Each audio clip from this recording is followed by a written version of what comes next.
Imagine standing on the gallows. The crowd is screaming. Oh, just absolute chaos, yeah. Right, like they are practically foaming at the mouth. And the floor drops. Uh-huh. The rope snaps. Wow. He hit the mud, completely dazed, gasping for air. And you're thinking God has spared you. Because back then, that was a real belief. Exactly.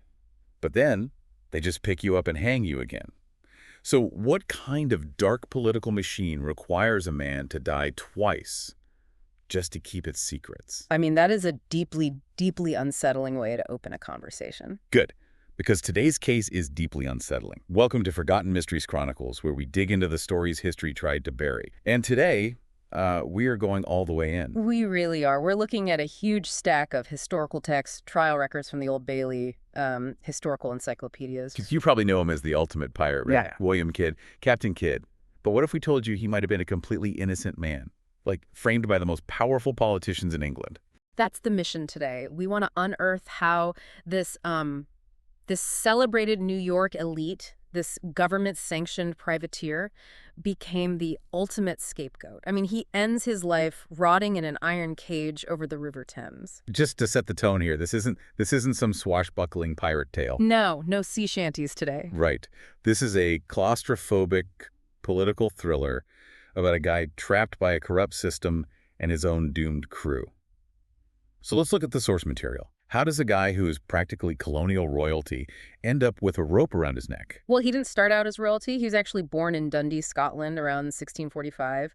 And his father was a seaman who died at sea. Oh, wow. So he was completely broke. Exactly. His family had to be supported by a local society. But he reinvents himself. He moves to New York and just totally climbs the social ladder. And the New York version of him is, it's wild. Because I think of pirates as these rogue criminals, you know. Mm-hmm. But Kidd was shockingly establishment. Oh, very much so. He marries Sarah Bradley Cox Ort, who is like a wealthy widow in her 20s. He's got a massive house. I read he even helped fund the construction of Trinity Church in New York. Yeah, he was a pillar of the community. But we have to understand the thin, dangerous line between a pirate and a privateer. Right, because those sound like the same thing to me. They are essentially the same actions, attacking ships, stealing cargo, but privateers were essentially government-sanctioned hitmen. State-sponsored mercenaries. Exactly. You get a piece of paper, a letter of marque, and suddenly your armed robbery is a patriotic duty. And Kidd was good at it. He'd already proven himself by mutinying against a French captain in the Caribbean, stealing a ship called the Blessed William, and just destroying a French island for pay. Okay, so he's basically a 1690s Blackwater contractor. But here's what I don't get. Why would a guy with a rich wife and a nice house risk it all to go back out there? I mean, why not just enjoy the money? Because of the pressure. It brings us to 1695, the devil's bargain. The Earl of Bellamont, who's the new governor of New York, recruits him for a massive secret mission. Right, to hunt down specific pirates like Thomas II and John Ireland, and French ships too. Yes. But look at who is backing this mission. This wasn't just a local governor. It was funded by the most powerful peers of the realm, the Earl of Orford, the Duke of Shrewsbury. Even King William III, right? Exactly. The king signs the letter of marque and gets a 10% cut. That is staggering. The king is secretly funding a pirate-hunting mercenary syndicate.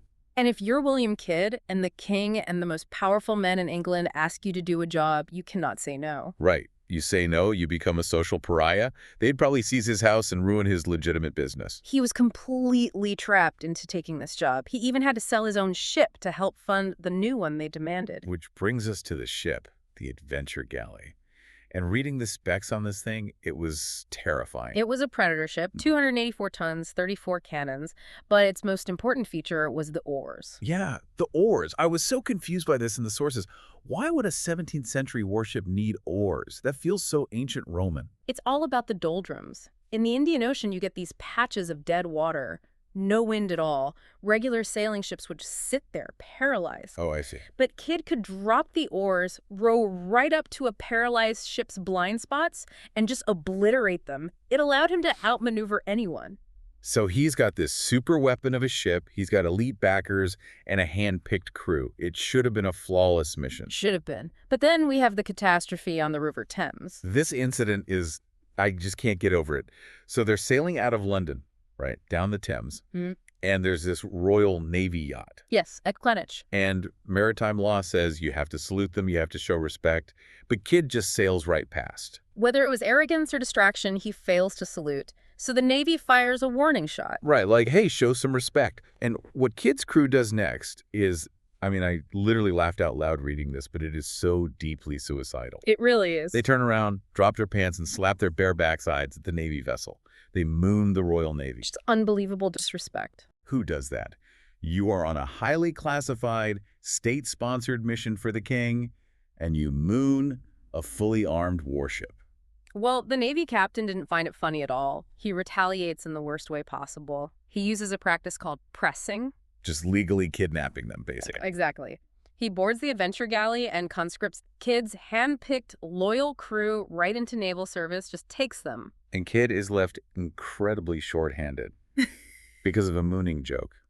It's the fatal domino effect. Kidd now has to sail all the way to New York just to find replacement crew members before he can cross the ocean. And New York isn't exactly sending their best, right? It's like firing your highly trained Navy SEAL team and replacing them with inmates from a maximum security prison and then expecting everything to go fine in the middle of nowhere. He had to hire hardened criminals, smugglers, and out-of-work pirates. He's a pirate hunter commanding men who want to be pirates. Which kicks off the cursed voyage of 1696. Put yourself in his shoes. Your investors are the most powerful men in the world. You have a timeline, and everything goes wrong. A third of the crew dies of cholera in the Comoros. Awful. And that beautiful new ship, it was built with unseasoned wood. It's constantly leaking.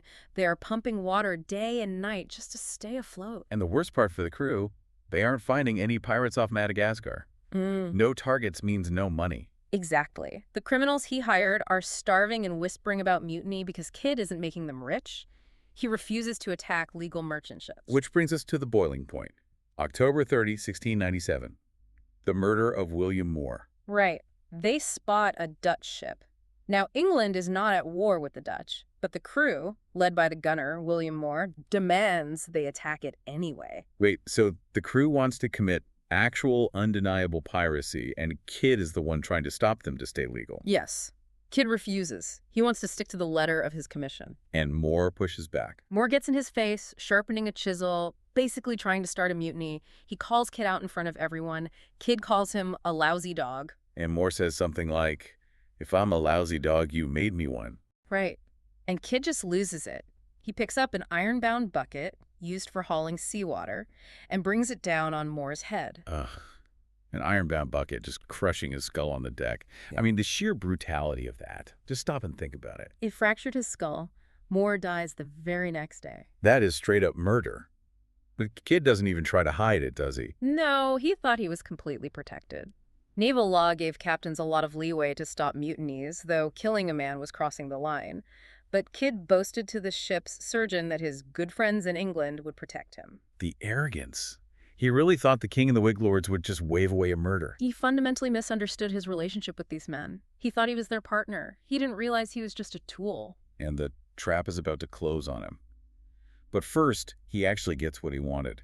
January 1698, he finally captures a massive prize. The Forgotten Merchant. This was a 400-ton Indian ship loaded with satins, muslins, gold, silk, just staggering wealth. The jackpot. But there's a huge problem. It's captained by an Englishman, and the cargo belongs to a courtier of the Mughal emperor. Yes, which makes the British East India Company absolutely furious because the emperor threatens to cut off all British trade in retaliation. But Kidd has an out, right? The crucial detail that everyone forgets. The Forgotten Merchant was sailing under French sea passes. Exactly. The English captain had bought French passes for protection, and under Kidd's royal commission, any ship with French paperwork is a legal French prize. So technically, legally, Kidd did his job perfectly. But politics doesn't care about technicalities. The East India Company is screaming at the government. The Tory party uses the scandal to attack Kidd's Whig backers. And the Whigs, instead of defending him, just panic. They throw him under the bus. Overnight, without a trial, he is declared a notorious pirate. He's a wanted man, and he doesn't even know it yet. He sails to Madagascar in April 1698 and finally meets a real pirate, Robert Culliford. The guy who stole his old ship. So this is it. He can finally hunt a real pirate. But the sources are so conflicting here. Yes, the historical record fractures. One version claims Kidd just gave up, drank with Culliford, and gave him gifts, fully embracing piracy. Which sounds like Tory propaganda. What's the other version? The other version is that Kidd tried to force his crew to attack, and they just laughed at him. They refused and threatened to shoot him if he pushed it. Given how miserable the crew was, I 100% believe they mutinied. Why fight a rich pirate when you can just join him? And that's what happens. 137 of his men abandon him, steal their share of the loot, and join Culliford. Kidd is left with 13 guys. 13 guys for a massive galleon and a 400-ton prize ship. You can't even raise the sails with 13 guys. So he burns his leaking ship, the Adventure Galley, takes his prize, and runs for home. And that's when he finds out he's a hunted man. The 1698 Act of Grace pardons almost all pirates, but specifically exempts William Kidd by name. They needed him isolated. So he hides his big ship in the Caribbean, buys a small sloop, and sails to New York. And this is where the famous treasure comes in, right? He buries a stash of gold on Gardiner's Island. Right, but not because he's a cool pirate hiding his loot. It was a desperate bargaining chip. He needed leverage to negotiate with Governor Bellamont. But Bellamont is a coward. He's terrified of being implicated. Oh, absolutely. Bellamont writes these friendly letters, luring Kidd to Boston with false promises of clemency. And Kidd walks right into the trap. He brings the French passes to prove his innocence, and Bellamont just slaps him in irons. Throws him in stone prison, Right. solitary confinement. And they arrested his wife, Sarah, too. The psychological horror of that is just, I can't imagine. He never sees her again. He goes temporarily insane in that cell. It was a complete betrayal, and it gets worse. He's transferred to Newgate Prison in London, which was just a rotting hellhole, and he sits there for nearly 2 years. While the Tories try to get him to testify against his Whig backers. Yes. They offer him his life if he betrays the king and the lords. But Kidd, naively, stays loyal. He thinks they will step in and save him at the last minute. They don't. The trial at the Old Bailey is a complete farce. He's given his lawyers on the morning of the trial. He didn't even know what he was being charged with. He walks in thinking it's about the ship, and they hit him with the murder of William Moore. They needed a charge that would stick, regardless of maritime loopholes. And when they do move to the piracy charges, Kidd asks for the most vital piece of evidence. The French passes, the paperwork that proved the Quidam merchant was a legal prize. And the court just says, oops, we lost them. They mysteriously vanished. Which is infuriating, because we know for a fact they existed. In the 1920s, some researcher found them misfiled in a London government building. 200 years too late. It proves he was telling the truth the whole time. But without them, he's doomed. Which brings us to the execution, May 23, 1701. Execution dock at Wapping. It's low tide. Paint this cinematic picture for us because it's so dark. Well, Kidd is given massive amounts of alcohol by the chaplain. He is dead drunk on the gallows. He gives a slurred speech. They put the rope around his neck, and they drop him. And the rope snaps. He hits the mud of the River Thames. The crowd thinks it's an act of God. He must have thought, I'm saved. They have to let me go. But the executioner just drags him up the stairs, ties another rope, and hangs him again. And then the truly shocking part, the gibbet. Yes, they cover his body in boiling tar to preserve it, chain him inside an iron cage, and hang him over the river at Tilbury Point. For 3 years, just rotting out there as a warning. It's so grotesque. But the irony is, while he's rotting in a cage, his legend is exploding. The legend of the buried treasure. Bellamont had seized the small stash on Gardiner's Island, but rumors spread that millions more were hidden. Everywhere. Nova Scotia, New Jersey. People even looked in Vietnam. But for centuries, they found absolutely nothing. Until the modern hunt. In 2007, divers off the Dominican Republic found the remains of the Quidam merchant. Yes, the very ship he abandoned. And it wasn't in the Marianas Trench. It was in less than 10 feet of water. People had been swimming over it for centuries. But they only found the ship and the cannons, no gold.